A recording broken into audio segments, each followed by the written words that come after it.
අයිබෝන් රංජිත් අද ආවේ ලීසින්හා ණයවාරික ගෙවන්නන්ගේ සංගමයට මොන්රාගල ඉඳලා නේද? ඔව් සර්. රංජිත්ට මේ SDB බැංකුවෙන් ඉතාමත් ලොකු අසාධාරණයක් වෙලා තියෙනවා. මොකද මේ රංජිත්ගේ වාහනේ සනස සංවර්ධන බැංකුව කොහෙද SDB ශාඛාව? බුත්තල ශාඛාවෙන් ලීසින් එකක් අරගෙන නිසියාකාරව එක වාරිකයක්වත් ඇරියස් නැතුව හරියාකාරව මේ රංජිත් සම්පූර්ණ වාරික මුදල් ගෙවාගෙන යනකොට තමන්ගේ ලොරි රථය ක්‍රියානතුරකට ලක් වෙනවා. එතකොට ක්‍රියානතුරකට ලක් වුණාට පස්සේ රංජිත් රක්ෂණ අදාළ අලියන්ස් සමාගමට කෝල් කළා ඇක්සිඩන්ට් වෙච්ච වාහනේ පෙන්නනවා. මේකෙන් CTB බස් එකකුත් අන්තර ලක් කරලා තියෙනවා නේද රංජිත්? ඔව්. ඊට පස්සේ බලනකොට මේ SDB බැංකුව මේ සල්ලි රක්ෂණ සමාගමට ගෙවලා නැහැ. හැබැයි රංජිත් නිසියාකාර රක්ෂණ සමාගමට සල්ලි ගෙවලා තියෙනවා නේද රංජිත්? ඔව් සර්. ඊට පස්සේ රංජිත් ලීසින්හා ණයවාරික ගෙවන්නන්ගේ සංගමෙත් උපදෙස් අරගෙන හරියාකාරව මහ බැංකුවට මූල්‍ය ඔම්බුස්මන්වරයාට සීලු තැන්වලට දැනුවත් කරා. ඔව් සර්. අන්තිමට රංජිත්ට ලක්ෂ 17යි කීයද ගෙවන්න කියලා? 17 ලක්ෂ 17මාරක් මේ සනස සංවර්ධන බැංකුවට ගෙවන්න කියලා රංජිත්ට නියෝගයක් ලබා දුන්නා නේද?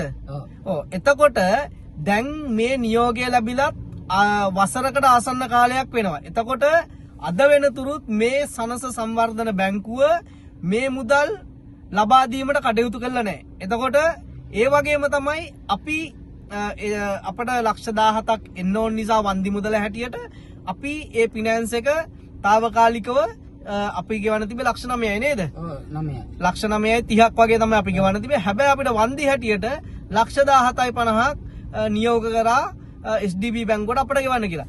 දැන් රංජිත්ට මොකද්ද මේ අසාධාරණය පිළිබඳව කියන්න තියෙන්නේ? මට මහා බැංකුවෙන් ඉන්කුවරි එකක් ගිහිල්ලා ඒකෙන් තමයි මේ සංස බැංකුවට ගෙවන්න උනේ. ඔව්. ඉතින් ඊට පස්සේ මම කිව්වා මට මේ ගෙවන්න තියෙන ලක්ෂ 9.30 ඔව්. අඩු කරගෙන ඉතුරු සල්ලි ටිකයි පොතයි දෙන්න කියලා. ඊට පස්සේ මට කිව්වා ඒ ලක්ෂ 11මාරක් මට ඉස්සෙල්ලා දාන්න කියලා කිව්වා. ලක්ෂ 2.20ක් වැඩිපුර පොලි හැටියට. ඔව්, පොලි. හැබැයි මේකේ විශේෂ කාරණාව අපට පුළුවන් කමක් ලැබුණ SDB බැංකුව දන ගස්සන්න නේද? SDB බැංකුවේ CEO පවා අපි ගෙන්නුවා මහ බැංකුවට. එතකොට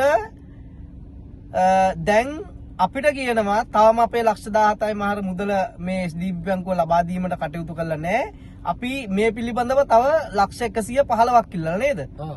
ලක්ෂ 115ක් අපිට හිමිකම අපට වන්දි හැටියට අපි හිමිකම් නඩුවක් දැම්මා. වැල්ලවායේ උසාවියේ අපි තවත් නඩුවක් දැම්මා මේකට. හිමිකම් නඩුවක් කියලා අපිට මෙන්න මෙච්චර පාඩුවක් මේ සංස සංවර්ධන බැංකුව කළා තියෙනවා කියලා. එතකොට දැන් සනස සංවර්ධන බැංකුව අපටත් නඩු දාලා තියෙනවා ලක්ෂ 11ක් ඉල්ලලා කොළඹ දිසාධිකරණේ. එතකොට අපිට පුළුවන් කමක් ලැබුණා මේ ලක්ෂ 17මාරේ වන්දි මුදල රංජිත්ට ලබා මේව කරන්නට. එතකොට අපි ඉතා කඩනමින් කියනවා සංස සංවර්ධන බැංකුවට කඩිනමින් මේ අහිංසක මිනිස්සයාගේ සල්ලි ටික ලබා දෙන්න ඕන. ලබා දුන්නේ නැතොත් නැවතත් මේ පොලිය ගණනය කරලා අපට අයවිය යුතු. දැන් අවුරුද්දකට ආසන්න කාලයක් අපේ මේ ලක්ෂ 17 මුදල ලක්ෂ 17මාරේ මුදල අපට සංස සංවර්ධන බැංකුවෙන් අය වෙන්න තියෙනවා. ඉතා කඩනමින් මේ මිනිස්සයාට මේ මුදල් ලබා දෙන්නට කටයුතු කරන්න ඕන. කටයුතු කරේ නැතොත් ඒ සම්බන්ධව නැවත අපි කොළඹ දිසාධිකරණයට යන්නට අනිවාර්යයෙන්ම කිසිම විටක පැකිලෙන්නේ නැහැ මෙන්න සංස සංවර්ධන බැංකුවට විරුද්ධව. රංජිත්ට මොකද්ද මේ වෙලාවේ කියන්න තියෙන්නේ? මේ සම්බන්ධව පොතුපිටිය සර් මැදිහත් වීම නිසා තමයි අද එතුමාගේ වාහනේ මේ ඇවිල්ලා බැංකුවටත් ඇවිල්ලා කතා කරලා මේ ප්‍රශ්නේ ගොඩාක් දුරට විසඳුණා. ඒක නිසා ඒ ගැන මම සෑහෙන සතුටු වෙනවා.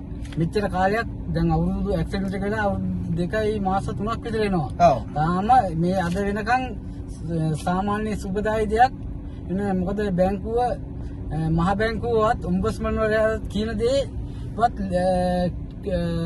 ක්‍රියාත්මක කරන්නේ නැහැ. ඔව්. එතකොට අද මම නම් මේ සංස සංවර්ධන බැංකුවට යන්නේ නැහැ. මොකද ওই තක්කඩි මට පෙන්වන්න බැරි නිසා.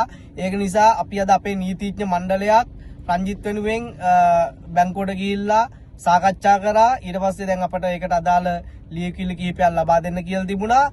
අපි බලාපොරොත්තු වෙනවා ඉතා කඩිනමින් සංස සංවර්ධන බැංකුවෙන් මේ රංජිත්ට ලැබෙන්නට තියෙන වන්දි මුදල ඉතා කඩනමින් ලබා ගන්න අපි ඒකට සටන් කරනවා අනිවාර්යයෙන්ම. ඒක නිසා අපි ඔබ වෙනුවෙන් සමදාම පෙනී ඉන්නවා අනිවාර්යයෙන්ම රංජිත් වෙනුවෙන්. ඉදිරියටත් අපි දැන් රංජිත්ගේ අනිත් නඩුවත් වෙනවා සිකුරාදා කොළඹ දිසාධිකරණේ. අපි ඒ වෙනුවෙන් කොන්දේසි විරහිතව රංජිත් වෙනුවෙන් පෙනී ඉන්නවා. රංජිත්ට මොකද්ද අපේ ලීසින් හා ණය වාරික ගණන් සංගමය පිළිබඳව කියන්න තියෙන්නේ?